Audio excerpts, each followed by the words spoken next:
તમને ગરબા ગમે, દાંડિયા ગમે? મને બહુ જ ગમે, પણ I tell you, pardon me for saying it, પણ હવે જે કમર્શિયલાઇઝ થઈ ગયું છે ને, હા.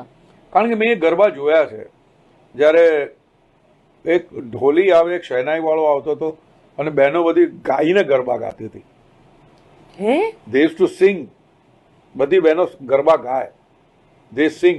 અને હવે જે થઈ ગયું છે કે જે 20,000, 25,000, 1500, 2,000 ના પાસ હોય આવે, તો મને જે કમર્શિયલાઇઝ થયું છે ને, આઈ ડિસલાઇક ઇટ થરોલી. યા. મને બહુ આમ આઈ હેટ ઇટ કે આ બધું કમર્શિયલ. કારણ કે તમે એક વસ્તુનો વિચાર કરો,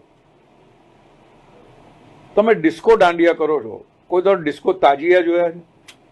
ડિસ્કો માસ જોયું છે ચર્ચમાં? આપણે આપણા જે રિલિજન છે કે આપણી જ પ્રેક્ટિસ છે એને જ આપણે આપણે બોલે ઉત્સવની જેમ મનાવીએ છીએ, પણ there is a limit to it. Yeah.